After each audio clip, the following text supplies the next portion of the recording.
Hi, everyone. Thank you for taking the time to join us today for the webinar titled Getting Ready for State Legislative Sessions in 2020.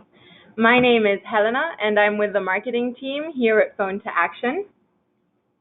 I want to thank everyone for joining us, but first I'd like to walk through a few housekeeping items. We will be live tweeting the event using the hashtag StateLegislation2020. We invite you to follow along and contribute and tag at Phone to Action on Twitter, Instagram, and LinkedIn. You have two choices for how to listen to the event, over your computer speakers or by dialing in over the phone. If you run into problems with your computer's audio, please call into the number provided by GoToWebinar. Next, we are recording this event and will be sending the link to all registrants along with the slide deck after the webinar has ended. And finally, after the presentation, we will have some time for questions. To submit a question for us, please type your question into the questions box on your control panel. If you run into any technical difficulties during today's presentation, please contact us via the chat window and I will assist you. Now, I'd like to introduce today's moderator, Scott Morrison. Good afternoon, everyone. Thank you all for joining us on a beautiful fall Friday eve. Thank you for spending your afternoon with us. We are thrilled to have you all with us, and I want to run over the agenda really quickly. First, we're going to do introductions. We have an absolutely fantastic panel for you guys of experts. We're going to go over the state legislative landscape. Then we're going to go over how organizations actually advocate in the states themselves. And then last but not least, preparing for legislative sessions, tips from the pros, and of course, Q&A. But first, let's begin at the beginning. Let's start with our panelists. So first, we have Margaret Taylor. She is the Director of Global Public Affairs for AT&T. She has nearly 15 years of public affairs experience in both the nonprofit and for-profit sectors, and she currently oversees AT&T's digital advocacy program at the local, state, and federal levels, so she has lots of free time on her plate. Next, we have Christine Newman, who is the Assistant Director of the University of Washington Alumni Association. She has 2 years in higher education advocacy, and her experience spans numerous nonprofit organizations focusing on education, advocacy, diversity, and inclusion. Welcome, Christine. Thanks. And we have Kirsten Brockenborough, who is the Policy Communication Specialist for the AIDS Foundation of Chicago. She has 4 years in digital advocacy strategy and 3 years in grassroots organizing with formal training in multimedia journalism. Welcome, Kirsten. Thank you. Thanks for having me. So let's kind of dive right into the state legislative landscape.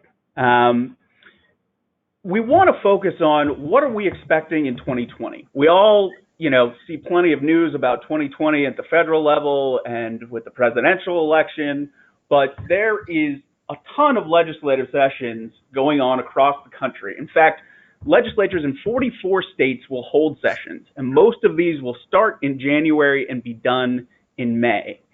And estimates show that 100,000 bills could be introduced, and hundreds will pass, maybe thousands, and they will all do so really in kind of that compressed time frame, which puts a lot of emphasis and a lot of pressure on advocacy organizations to be able to act quickly and engage when needed. So, Margaret, I'd love to sort of start with your take on what you see from state legislatures in 2020.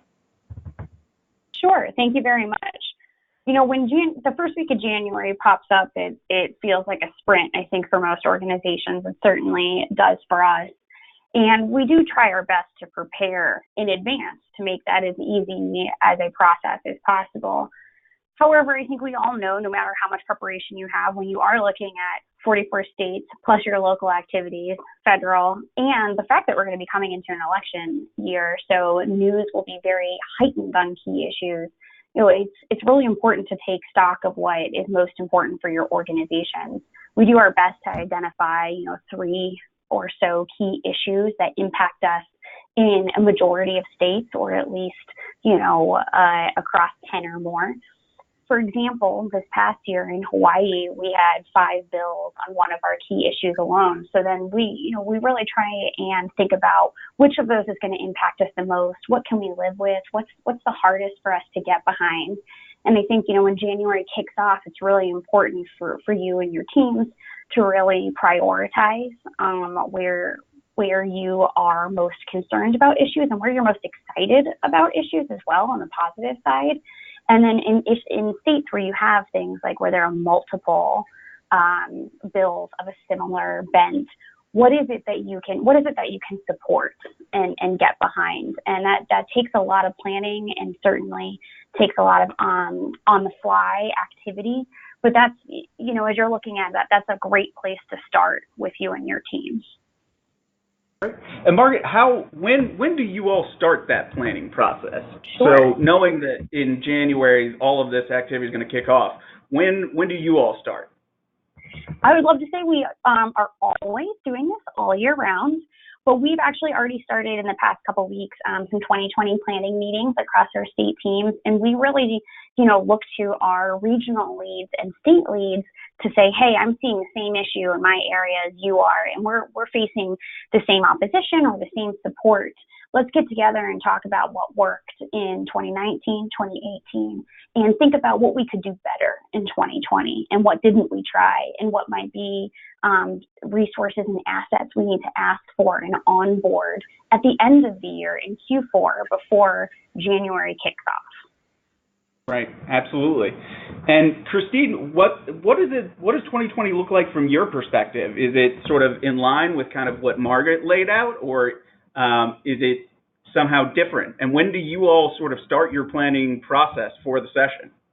Yeah, so ours is a little bit different just because we're a small legislative program helping, put forth a lot of effort and support. And then also here in Washington State, our legislative sessions are set around a state budget, which is set biannually. So every other year looks a little bit different. And so last year was our full budget year, which has more substantive asks than this coming year in 2020, which is a supplemental budget year. So we'll usually expand on our previous budget year's request. And so this past legislative session, our advocates helped back one of the most significant investments in public higher education in more than a decade in Washington State, called the Education Act. So we're going to put forth a lot of efforts in, making sure that there aren't any modifications to that investment. So we're going to be doing a lot of thanks for that investment, and please continue to support that investment this upcoming year. And so we've been actually, we're pretty much year round, like we assess, again, how the previous session went. And then, during the summer, I think, starting in June and July, we started to already put forth proposals of a lot of education of our advocates. And then right now, we're putting together a lot of programs of ways to, educate advocates, and then kind of also educating legislators outside of session. Got it. And that's a really interesting case of how a legislature schedule really impacts the day-to-day of your day-to-day advocacy on a year-to-year basis. And what comes through sort of in both Margaret and Christine's examples are the fact that this isn't Congress. Things move very, very quickly. There's an old saying that Congress does two things well, nothing and overreacting, and Congress has been doing a whole lot of nothing. And the states are in stark contrast to that. Things can be introduced, passed out of committee, and then passed by the full legislative body in days. And so it really puts a premium on getting the best intelligence and being able to respond quickly. And just like it says, if you're not ready and you're not spending the time and energy to sort of plan and be ready, you can kind of miss out on even something that's really, really critical for your organization. So, Kirsten, this quote, it says, "It feels like a whirlwind most times." I love it because there's this underlying urgency that creates this fire to rally advocates into action. This happens in real life and online. Can you give us an example of how you've seen that sort of online fire start and then it move over into real life. Absolutely. So with the AIDS Foundation of Chicago, we, wanted to bring back this element of having a, virtual advocacy day. Usually we have an annual lobby day where we'll go to Springfield, Illinois, and really try to engage with elected officials to just talk about HIV public policy and policies and programs that our advocates care about, right? And so, especially during a session that speaks directly to that, we decided to have this other element for people who aren't necessarily able or able to really access that in real life opportunity to do that, right? So just really, especially with bills like the status is changing, and also we kind of see maybe this is going towards a veto, or there are different things that kind of pop up out of nowhere. It's kind of like an adventure sometimes, to be honest. But I think really re-emphasizing the rapid response strategy and making sure say someone or an elected official decides to champion this bill, or decides to speak on a panel and happens to mention one of the bills that we had, which is youth and prep, for instance. I think really having those key opportunities to not only use the talking points that we already had and things that we've kind of built this campaign around, but also just being very in real time. I feel like it gets very difficult, especially when things are moving fast and maybe there's hands that need to pass through this approval process. But I think just really having clear expectations of what possible call to actions, or even how we would want to creatively communicate anything like that. So yeah. Great. So it's always an adventure and never dull, it sounds like. I mean, there's some parts in there that are but I feel like for the most part, definitely. Gotcha. And so now we sort of move into how do organizations advocate in the state? So how do you get those, how as an organization do you mobilize in all 50 states, or in 5 states, or in 3 states?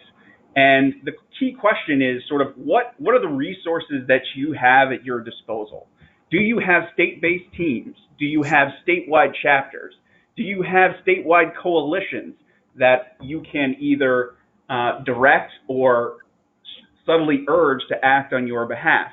And obviously this is going to differ for each organization depending on what type of organization you are. But Margaret, I'd love to sort of hear about your state program and how you all approach this. Yeah, so being at a company the size of AT&T, you can imagine that we are involved in every state and are lucky enough to have state teams in each state. Some of those are in-house folks, some of those are contractors, or a combination of both. But we really value the importance of on-the-ground information and people who are from the communities in which they are impacting. And so, what we try and do from our federal team or national team that I sit on, what we really try and do is provide the technology and the tools and the resources to supplement those organizations. So I'll put a plug in for Phone to Action, our host. We are avid users of their technology, but we also really try and think about things in a holistic way when we think about our resources. We use a consumer insights platform in which we can research how people are feeling about the issues that we're talking about. Where are they communicating about those?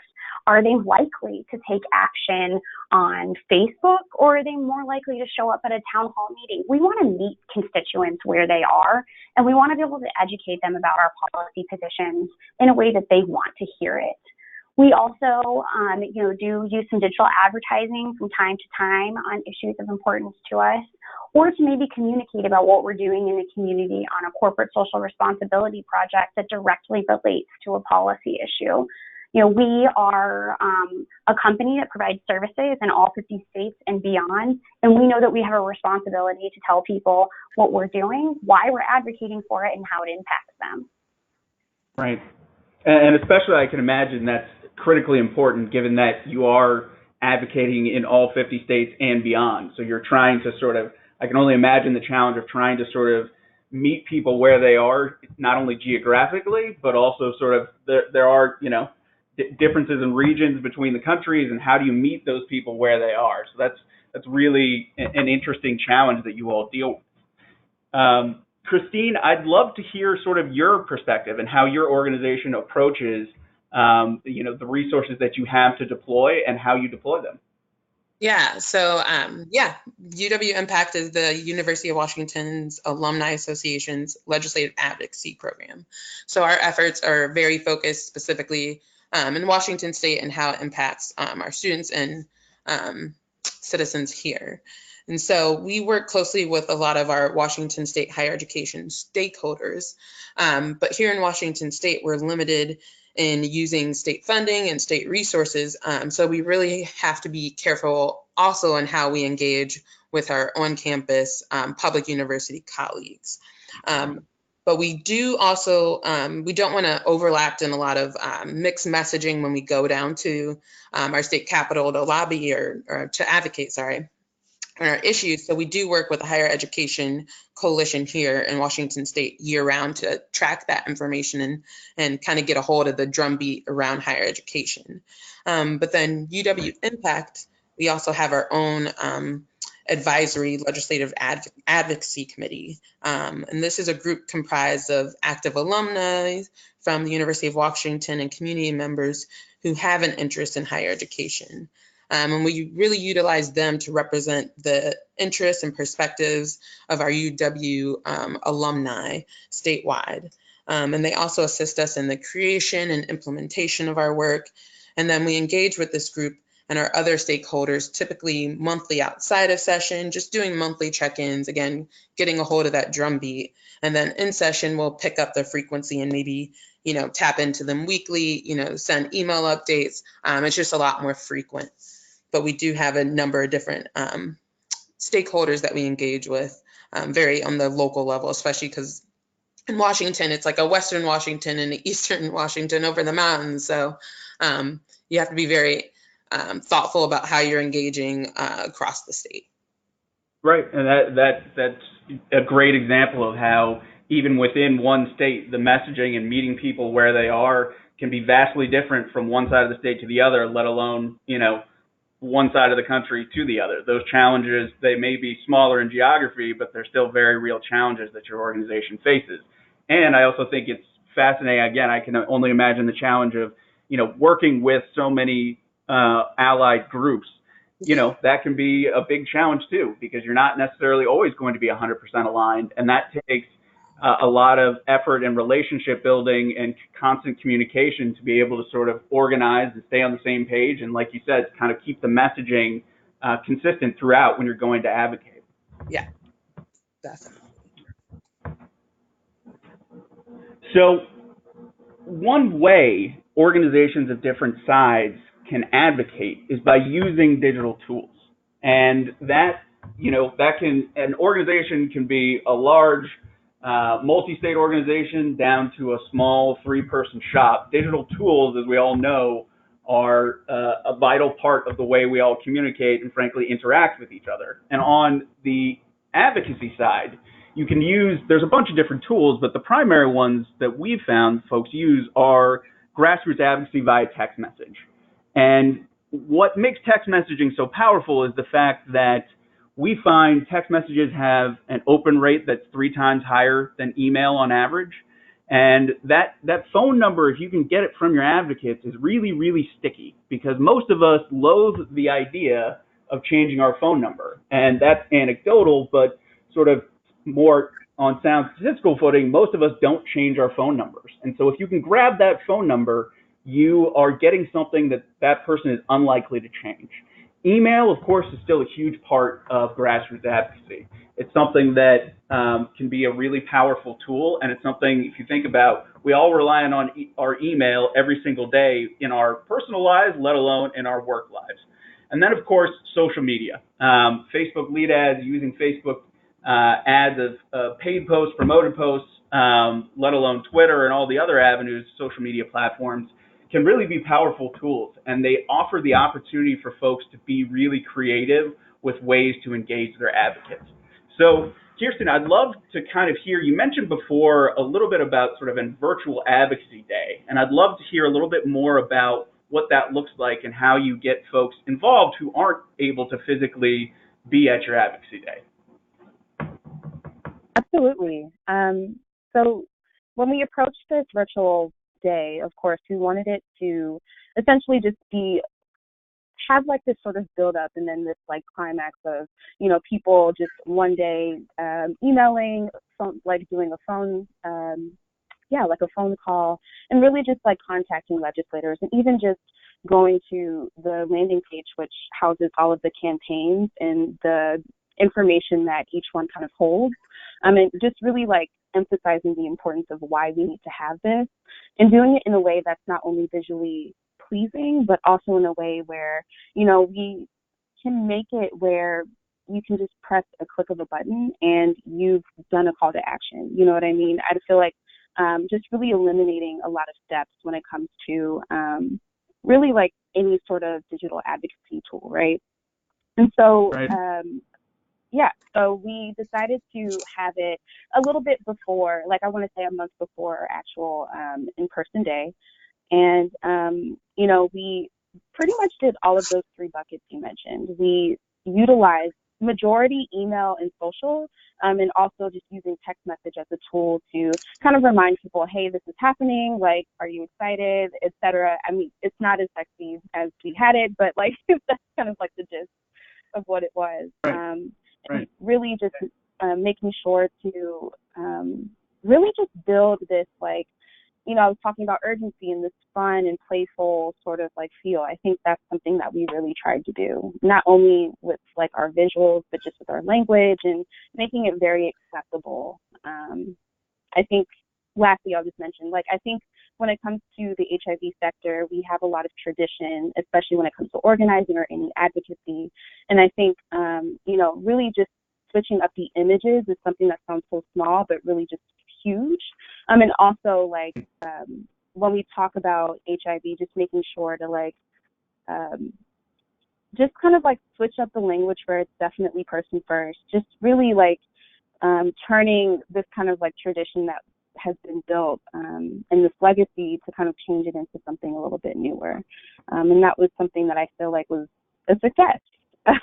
So. Right. No, absolutely. And the idea of changing content and keeping it fresh and also making it accessible to people, because in a lot of cases we're engaging the public who aren't necessarily employees of our organization. So we're asking them to donate their time, to give their time to a cause that I'm sure they care about, but it's also an ask. So anything you can do to sort of make it more engaging for them is always a great thing to do. And Margaret, I'd love to sort of hear about how you all use digital tools in your program. So for us, it's, really important to remember being a company in which we provide services where we have a direct interaction with people as the company is really important to keep in mind when we think about how we advocate and how we ask people to advocate with us. We have the ability to communicate with employees, with consumers, and also with, advocates that choose to sign up to learn more about our activities through our microsites or from a newsletter or for an advertisement. And one thing that's really important for us is to be mindful about how much interaction people get with our company as a whole. You're going to get marketing emails from us. You're going to get service updates. I'm in California, and right now, we have power outages going on. So our company as a whole is making sure we communicate with our customers via text message and via social about what we are doing to make their lives a little bit easier while they lose some power. So when we think about text messaging for us, we're really sensitive to that because we don't want to over communicate with customers who maybe already hear from us or they need, a new service to add to their account or something of that nature. So we focus pretty heavily on email. And when we do that, there's a couple things that are really helpful for us to be sensitive to. One is we try really hard to not email customers who are not impacted by a particular issue. If there's something going on that impacts your wireless service or the growth of wireless capabilities, then we're going to talk to our customers that subscribe to that type of service. And that's the same thing for, our DirecTV product. That will be about satellite issues, or AT&T TV Now, formerly DirecTV Now, but we talk to you about streaming issues, streaming taxes. But we don't want to talk to you about issues that you might not care about. It's not a great use of your time, and we don't want you to have a bad interaction with us. So we try to be really cognizant about how we talk to both our employees and our customers in particular. We do have, because we are a customer-facing company, we do have a few other opportunities that make our digital program robust, and that is that we can, have things like in-app pop-ups, which you'll mostly probably associate with when Uber or Lyft are not in a market and you try to request one. We can do that with some of our products if we feel it's an important enough issue. We can also put a channel guide up on your DirecTV guide for those of you who haven't cut the cord. That's something that you may have seen from us recently. And we do keep microsites for each of our states so they can talk about their issues in a local voice. Because that's really important, especially I think at the city council level, where we might be doing a network build or something of that nature in the area. So we work with our on-the-ground state teams and with our overall communications team to make sure that we're doing our best to communicate the right messages to people that care about them, and that we aren't doing it in a way that might feel like a nuisance. Right, absolutely. The importance of segmenting your audiences appropriately and also making sure that when you're using all these different channels of communication, you're being mindful that you're not hitting people not only with the wrong message, but also hitting them through different channels all at the same time, and being cognizant of that when you use these channels. So that's kind of a really good overview of the digital advocacy piece. But there's also, of course, the old-fashioned, tried and true in-person. And those can take the form of lobby days and sort of basic lawmaker meetings. You can testify in person at your state or federal legislatures, provide written testimony, and of course you can hold live events and rallies. These are by no means the only things you can do, but these are the standard ones. And Christine, I'd love to sort of hear about, now we've covered sort of a virtual lobby day, but what does an actual in-person lobby day look like for you?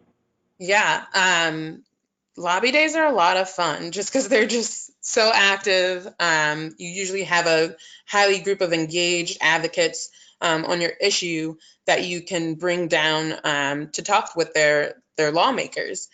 So one specific in-person opportunity we offer is called our Husky Caucus Day. Very similar to a lobby day, but a little bit more targeted and focused. And on our Husky Caucus Day, we bring down a group of people, maybe no more than 15. It's really small, so it's intimate, and we have them meet with legislators from what we call our Husky Caucus. And those are lawmakers who hold a credential from the University of Washington. But in addition to that, we're also meeting with their UW-affiliated staff members, legislators who sit on key committees, such as higher education, ways and means, and appropriations committees, and then any legislators who have a UW campus in their district. But the fun part about that is we're doing the typical 15-minute meetings that you talk about your priorities and its importance to you and its impact across the state. But we also use it as a day for thanks and an opportunity to further educate lawmakers on our priorities. And we've also usually curated a fun trinket to hand to legislators. And this past year we were able to create these really fun coasters that listed all three of our priorities. And our thought is, you leave a fun trinket behind, they look at it in their office and they'll be like, oh yeah, UW Impact, Husky Caucus Day, oh yeah, their priorities. It's just we've left a poster behind previously, just something small that they can see within their office. We do like little leave behinds, and just so that, again, always that constant reminder that, your organization exists and these are issues that are impacting someone. Yeah, and it like you said, it makes a sort of provides positive reinforcement, the day after, the week after, the month or months after you've gone, which is a really powerful tool. And Kirsten, how do you all approach a lobby day? And is it sort of in line with what Christine laid out, or how is it different? Pretty in line with what Christine was talking about. Also, I love that coaster idea. That's really cute, by the way. They love it. Everybody wanted. So instead. So ours is actually a bit bigger. We do have smaller groups that go throughout the session, but our main annual lobby day consists of, I've seen one of our lobby days up to more than 100 people. So, you get a little, it can be a little overwhelming if it's your first time. Maybe it's just for me. But I think overall, we really encourage folks, not only with our training, to really talk about how to talk to your legislators or your elected officials about the issues and how your story actually weaves into these policies to kind of like humanize in real time, right?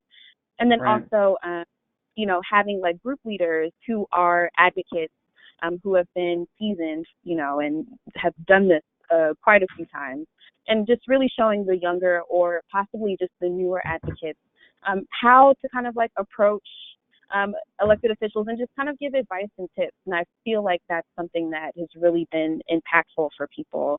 And I think even as simple as like, even if the person wasn't able to, kind of give their, I don't want to say spiel, but, give their, share their story with their elected official, I think even just like acknowledging that they are a constituent and then, being able to take pictures and like actually interact with them is something that's huge.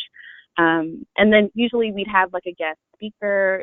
Either we've had one year, one of the staffers from the governor's office, also just various legislators that have either championed some of our bills or possibly just people who are also advocates and, directly aligned with the AIDS Foundation of Chicago's mission. We say we're the AIDS Foundation of Chicago, but our legislative reach is statewide. So, that essentially is the same for the most part.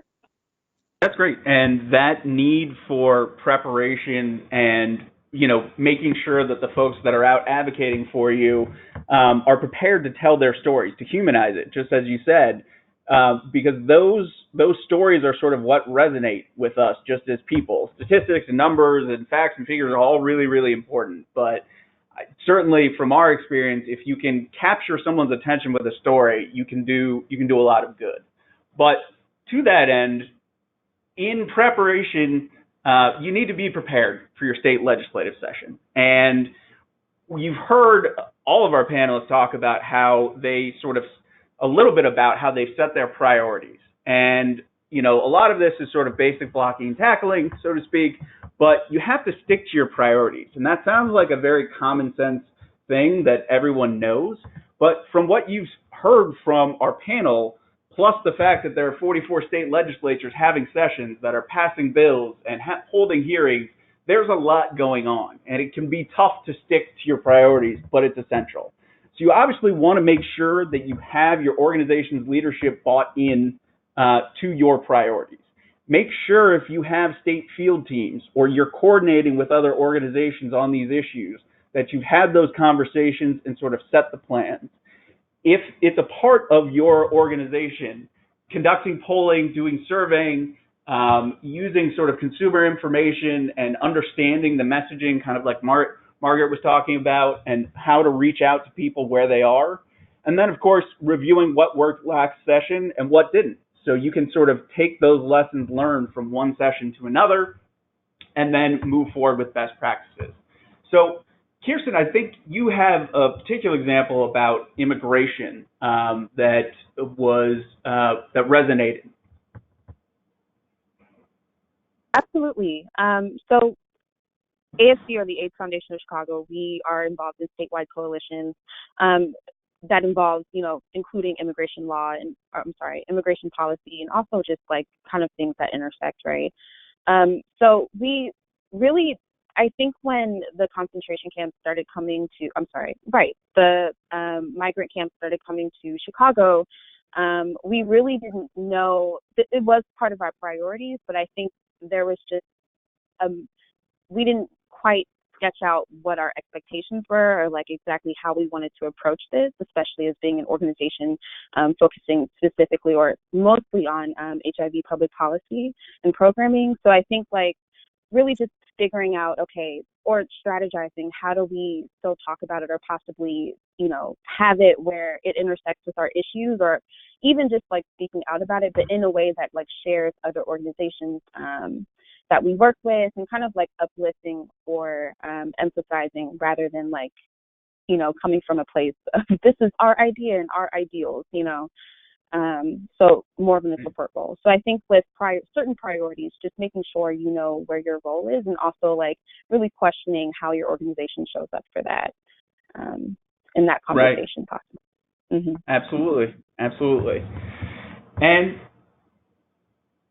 part of the way you sort of stay on message and stick with your priorities is you've got to figure out a tracking system. Whether you are an organization that has thousands of employees across the country, or whether you are a small 10-person organization, keeping track of what you're doing is essential to be able to actually accomplishing your priorities. So you need a common system to communicate and store information. So who are the relationships that you have with legislators and regulators? Who are those people? Who have those relationships? And who can open the doors that you need opened to accomplish your goals? You've got to be able to track your meetings, your interactions with them of any type, whether it's a meeting in their office, whether it's a town hall, whatever the scenario is, you want to make sure you capture that, because those pieces of information can be helpful to you the next time you go and talk to that legislator or regulator. Also, keeping track of what all your organization is doing. There's a lot going on of all different parts of all of our organizations, whether they're large companies again, or a medium-sized trade association. So being able to stay on top of what your organization is doing is essential. One of the things that Phone to Action offers is a stakeholder management tool, which basically allows you to map those relationships with those key elected officials or appointed officials that you all will need to interact with. So you can see at a quick glance who has the best relationship with Senator Tim Kaine, for example, or who has the best relationship with that official at the Department of Energy or at the State Department of Environmental Quality. You can track your meetings, you can track what your organization is doing and what elected and appointed officials are talking about on social media.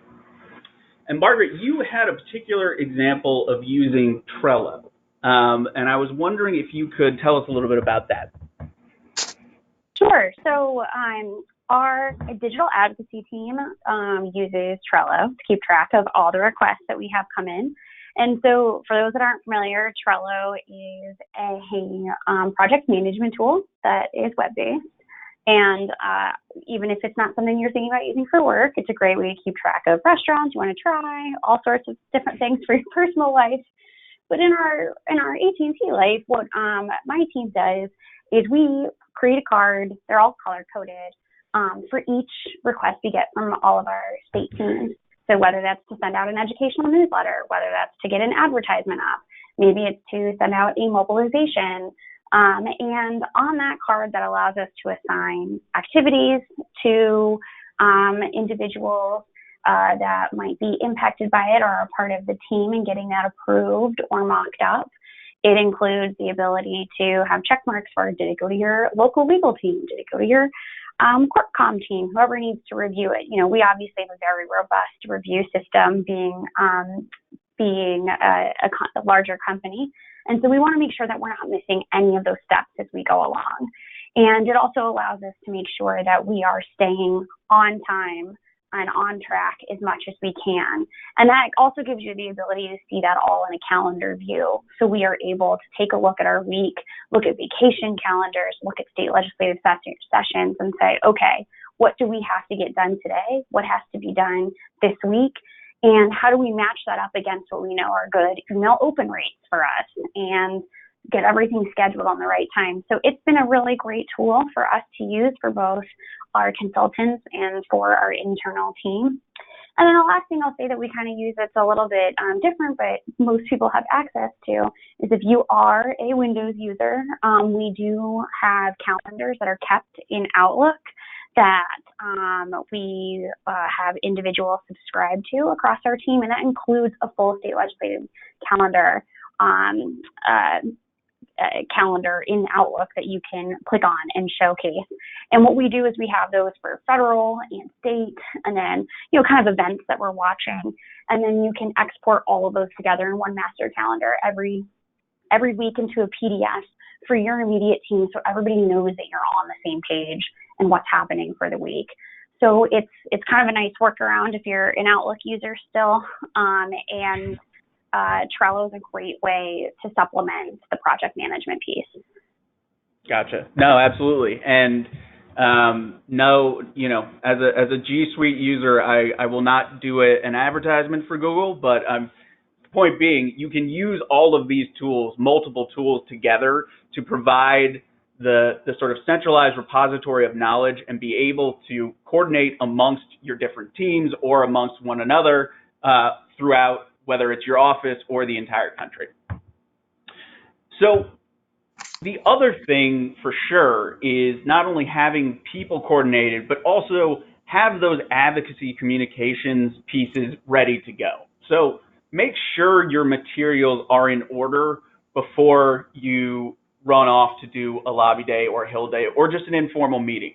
And again, it sounds like such a common sense, obvious thing, but in the midst of truly busy days, taking that extra time to set yourself up will help you set yourself up for success. So knowing your targets, who are the lawmakers, who are the committees that you want to talk to, have those personal stories that we've heard about before that resonate, ready to go, so that way what you say will stick with the people that you're talking to.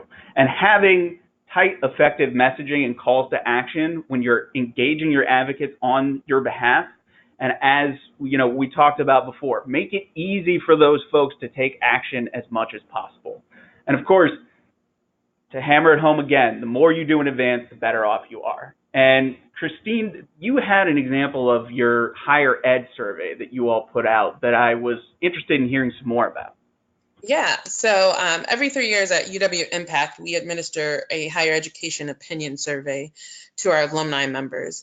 And we use this to identify what our alumni care about and what issues they're likely to take action on. With this information, we use that to identify our top 3 priorities to support during the legislative sessions. And as well, we have a better grasp on the language that resonates with our alumni in order to take action. And so this keeps us on track with, again, 3 priorities that we can stay focused on, so that then our efforts aren't, automatically dragged to, X, Y, Z. We have a focused 3 priorities that we are able to grasp from that. And then as well, know that our alums will actually take action on that. And, at UW Impact, we have the ability to email a large universe of 60,000 alumni members. But one of our better practices is to actually encourage them to opt into our list. Because if they opt in, then we know that they truly care about this issue. And then when we send them emails, we have a great, participation rate of about 35%, because again, we know that they care so deeply about these issues. Yeah, and it sounds like not only are you getting those folks who really care, but you're keeping them engaged sort of, throughout an entire year. So you're sending them messages, you're keeping them up to date with what you're doing. So then I would imagine when you all send them, hey, we need you on issue X, they're there, they're up to speed, they're ready, and they know what they need to do on your behalf. Exactly. And we always remind them whenever, appropriate about this survey. So it's not just like, oh, you did the survey and, we haven't used it. We remind them that, we've identified these priorities due to this survey. And yeah, we always keep that in our messaging just so it's not lost. Right, absolutely. And kind of exactly along those lines, you want to make sure what you're doing and what tools you're using are actually effective.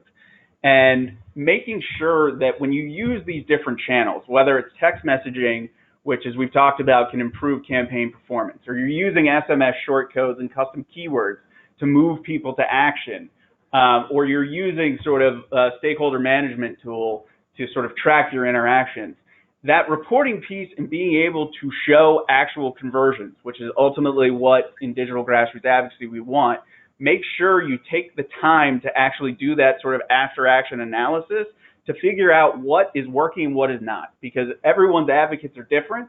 Some folks respond better to text messages, some folks respond better to email. So you can take those lessons learned and move forward with what's most effective for you.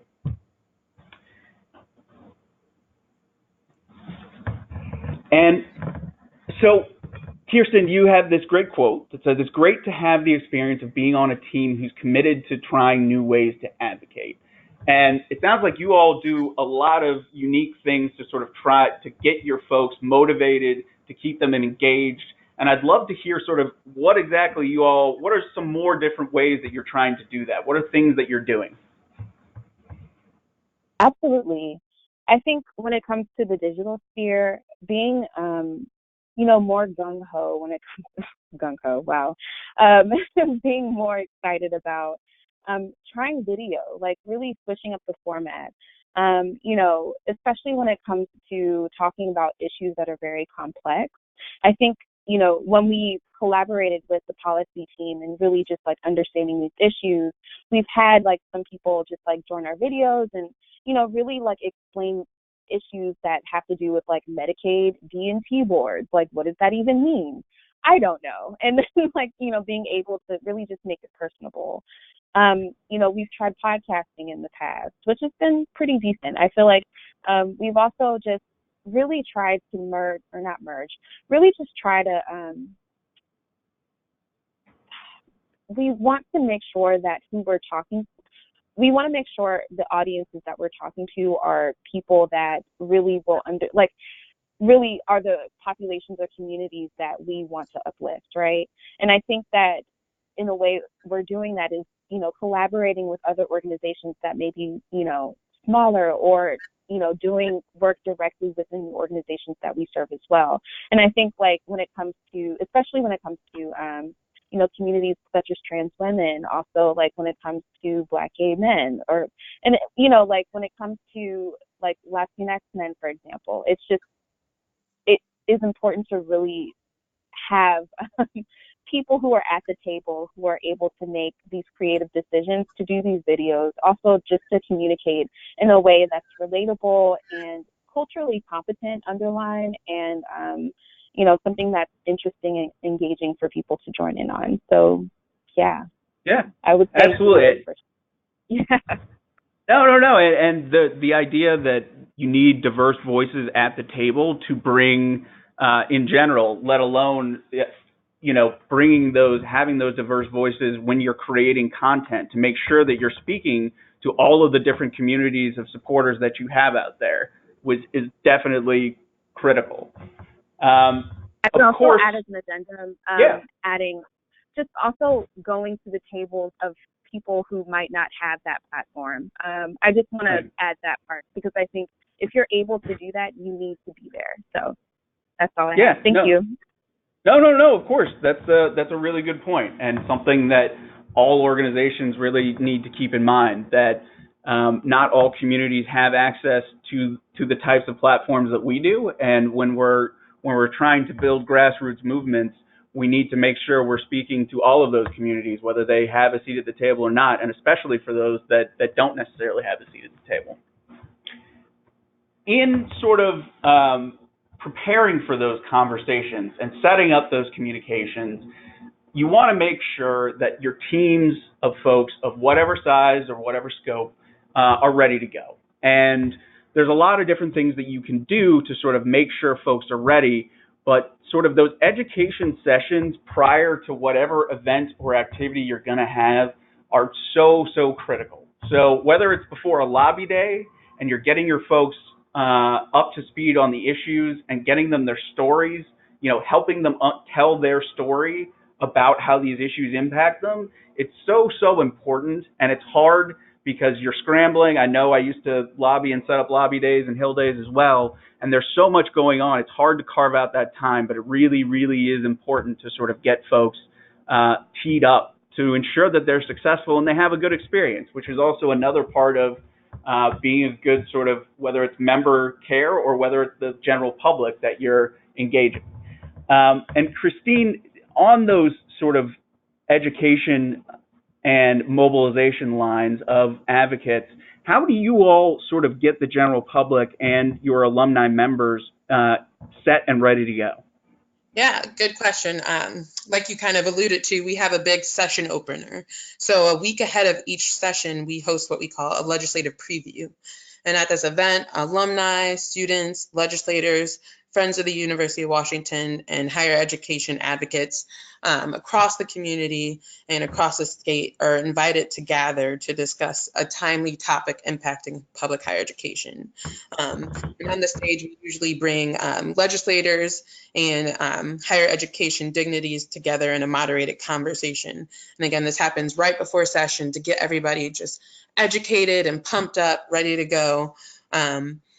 And then another tactic we use, again, to keep people on that education aspect is we create personalized district data fact sheets for our advocates.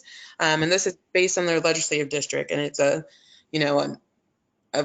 deep dive into, that specific district. So it includes legislators' photos, emails, their committee info, background info. Are they a UW graduate?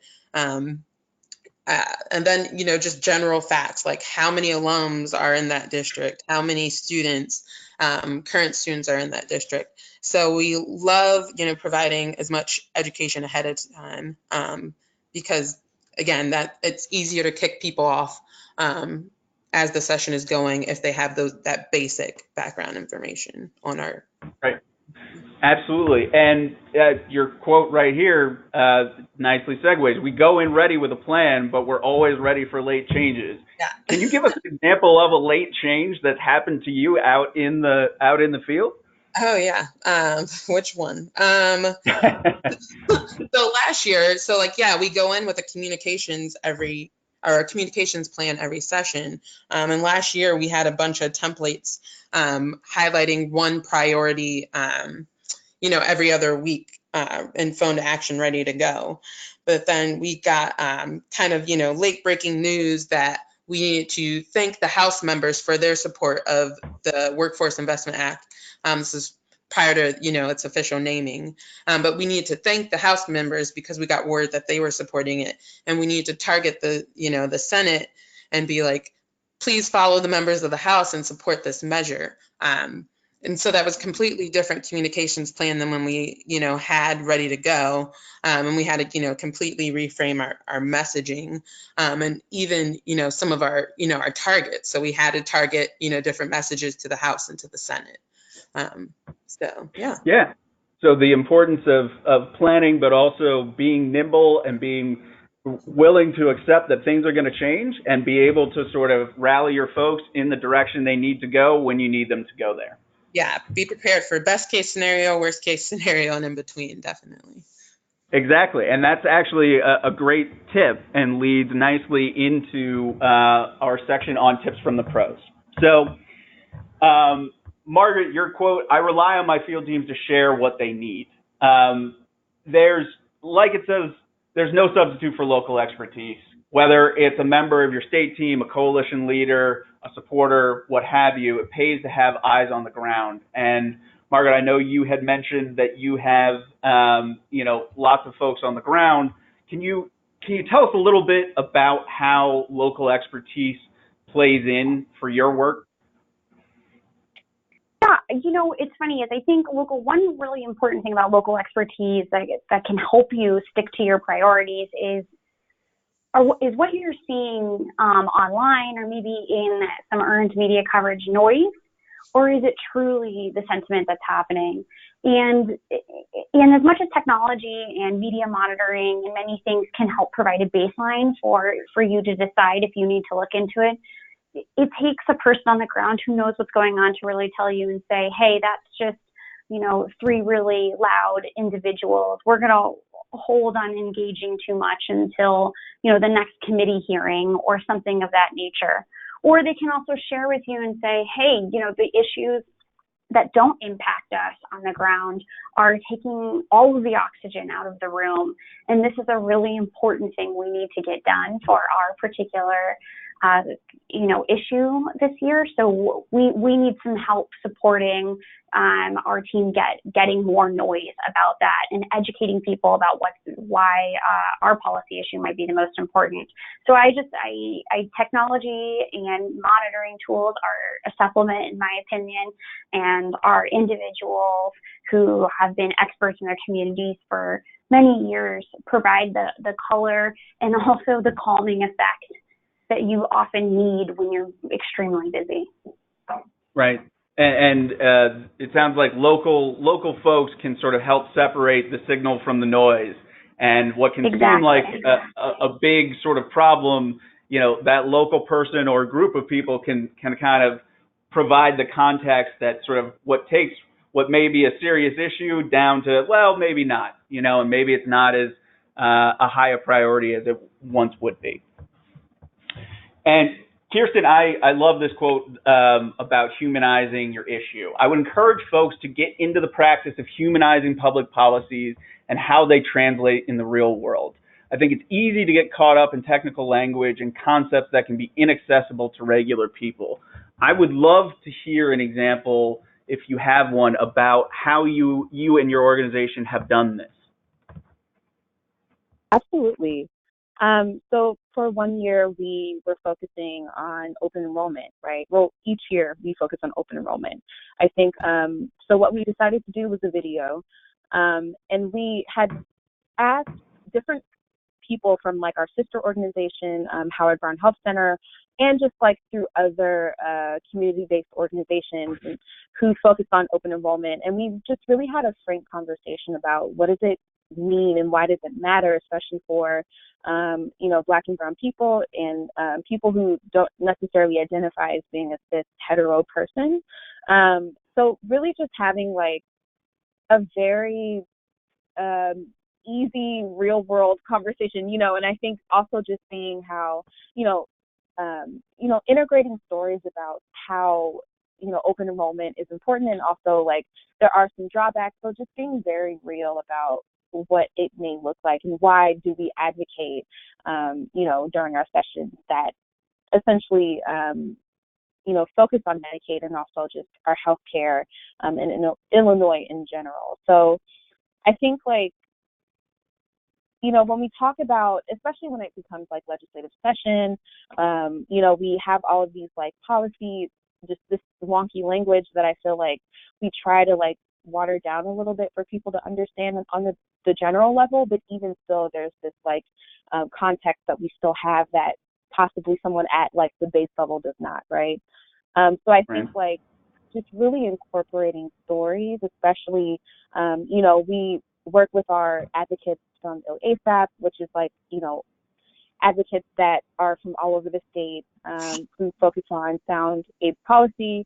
And so just like really incorporating real people, real stories, and connecting it or bridging it to policy. So a lot of what I said before and that. Yeah, no, absolutely. I mean, stories are the hook, and stories are what capture us and capture our attention. And that's true whether you're a digital grassroots advocate or whether you're a legislative staff member or a legislator. Those are what stories are what are going to capture us. Also important are the relationships that allow you to accomplish your goals. And Christine, your quote, "Partnerships and relationships are key. Help advocates build a relationship with their lawmakers throughout the session." Christine, do you have a specific example come to mind? I'm sure there's plenty about how those partnerships and relationships have helped your organization. Yeah. So we work with a number of, advocates year after year. And so they see their legislators, continuously. And, the legislators will be, what issue are you coming to my office for this time? So they have a general Right. idea. Support higher education. But with a lot of those relationships, they're giving you our alums key information. They can name another legislator that has not been in supportive, and they're like, oh, have you talked to so and so, because they're not supporting it for X, Y, and Z. So I can think of a couple scenarios last year where we got names of other legislators that our lawmakers shared that input with us, and then we were able to set up meetings with them and talk to them and give them key information. Right. So it's really nice to have advocates that do have those relationships that can get that key needed information. Right, and they are the ones who can sort of get you in the door, which is obviously sort of the most basic thing, but also the most important thing. And of course, after we have our meetings, we push our agendas and our issues. We always want to say thank you to those folks, because we know whether you are a legislative staffer or a regulatory person, all day, every day, everyone's coming with you with problems or they're upset. And a simple thank you, as simple as it is, can go a long, long way. So from here, we're going to jump into Q&A. We have gotten a number of questions, but one kind of jumped out was certainly for all our panels, how can trade associations with corporate members get their member companies to team up with their association on grassroots advocacy campaigns relating to state issues impacting the company and the industry? So it's Margaret. I'll, as the corporate member on the webinar today, I'll jump in. We view our trade associations as incredibly powerful partners and valuable ones. And, we're a member of many, many trade associations that impact our business. One thing that sometimes is a hindrance in partnering with trade associations can be the other member companies and their priorities. So, I think hearing proactively from trade associations about, we're seeing this issue creep up, it's impacting you, it's impacting these other companies that are members, we think there's an opportunity for us to get together and impact your issue in XYZ way. Coming with a proactive plan that supplements what your companies do would be really helpful. I think a lot of times we have to come to trade associations with those ideas after we've already started moving down the process of advocating. So, I know that varies from trade association to trade association and state to state, but that might be one way to encourage your member companies to get more engaged with you right away. Great. That's great advice. And we are going to leave it there. I'd like to give a huge thank you to Christine, Kirsten, Margaret. Thank you guys so much for educating everyone on the panel, me included, everyone on the webinar, and giving us some great tips and tricks of how to be the best digital advocates in state legislatures in these sessions coming up that we can possibly be. A quick reminder, a last thing, all registrants will receive a follow-up email, a replay of the webinar, speaker info, and relevant links. So keep an eye out for that. And if you have any questions, my information is up on the screen. So phone2action.com, 202-888-7439. And my email, askmorrison@phone2action, is right there. Thank you all so much for joining us this afternoon, and enjoy the rest of your day. Thanks. Thank you.